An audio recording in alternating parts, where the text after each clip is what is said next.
चलो, ये कहानी है लखनऊ अधिवेशन की। ये कहानी है 1916 की। भारत के इतिहास की कड़ियों को मैं जोड़कर एक वीडियो लाऊंगा और उस वीडियो में मैं दिखला दूंगा कि कैसे इतिहास के डेट को तुम अपनी उंगली पर नहीं, अपने पाँव की उंगली पर नचा सकते हो। अभी हम लोग बात करेंगे लखनऊ अधिवेशन की। लखनऊ अधिवेशन की दास्तां यारा लखनऊ अधिवेशन पर आधारित नहीं है। ये कहानी है 1905 के बंगाल विभाजन की। 1905 में राजेश, 1905 में बंगाल बटा था।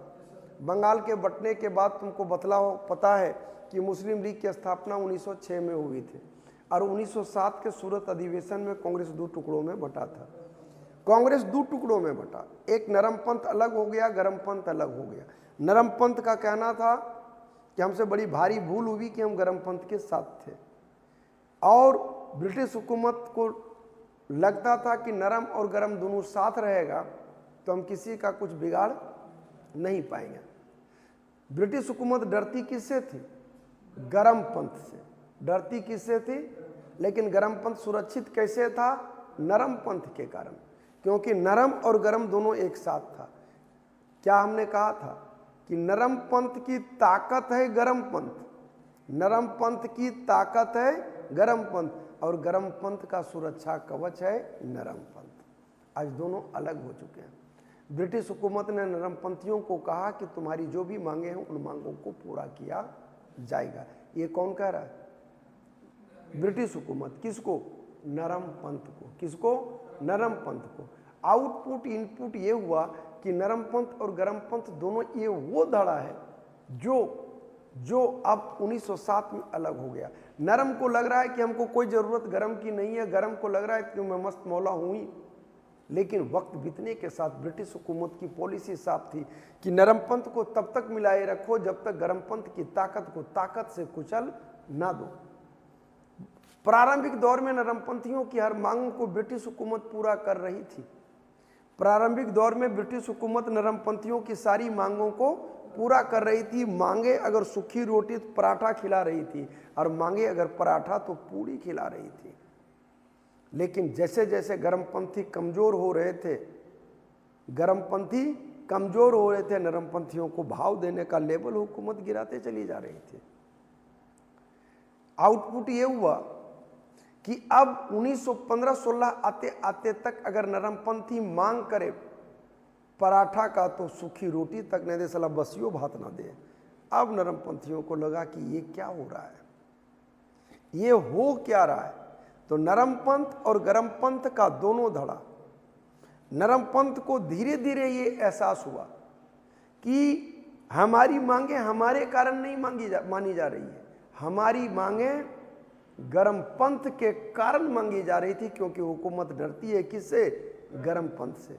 और नरम पंथ को ये लगा कि मेरी ताकत है कौन? गरम पंथ। और गरम पंथियों को लगा यारा कि हम जब तक नरम पंथ के साथ थे, माइक चोंगा लेके दहाड़ते थे, हुकूमत के चाल और चरित्र को बताते थे, आज हम चाल और चरित्र को बताना तो दूर, हम एक भाषण तक सही तरीके से नहीं दे सकते। तो नरम पंथ और गरम पंथ, कौन कौन?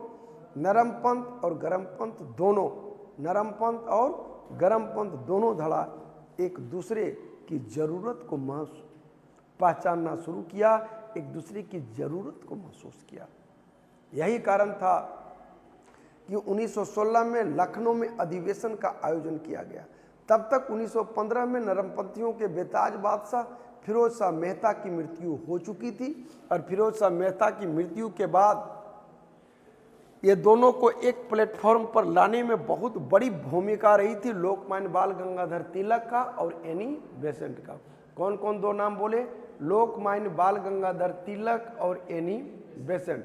लोकमान्य बाल गंगाधर तिलक और एनी बेसेंट, ये दोनों के सहयोग का परिणाम था कि लखनऊ अधिवेशन 1916 में हुआ, जिसकी अध्यक्षता अंबिकाचरण मजूमदार ने किया। किसने किया? अंबिकाचरण मजूमदार ने। और यहीं पर नरम पंथ और गरम पंथ दोनों धड़ा मिलता है। लेकिन भारत के इतिहास की विडंबना तो देखो, यहाँ पर भारतीय राष्ट्रीय कांग्रेस से एक बहुत बड़ी हिमालयन ब्लंडर हुआ।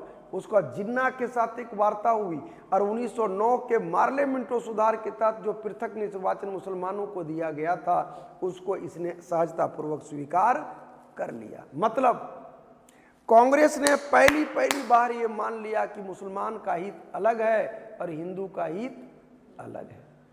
ये अलग हित की बात ने भारत के विभाजन और एक अलग पाकिस्तान की बात को एक तरह से कांग्रेस ने मौन समर्थन दे दिया। बात समझ में आया? तो नरम पंथ और गरम पंथ कब मिले हैं? 1916 में। 1916 का अधिवेशन कहाँ हुआ है? लखनऊ में। अध्यक्ष कौन थे? अंबिका चरण मजूमदार। अध्यक्ष कौन थे?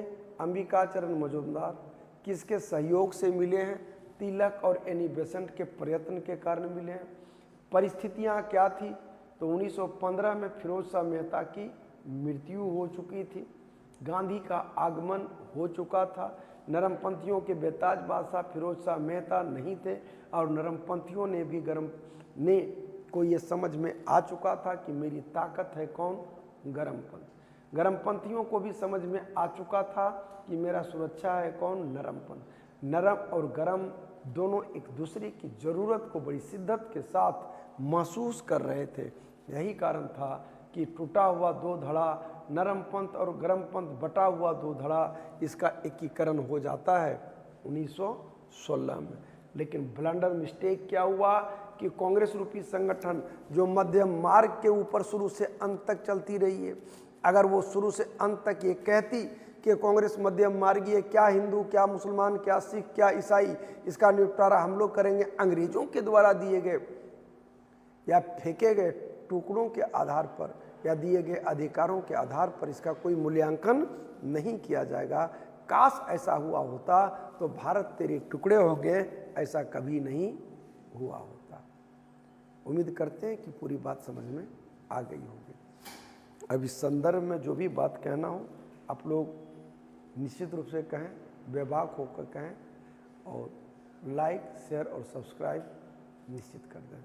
जय हिंद, जय भारत।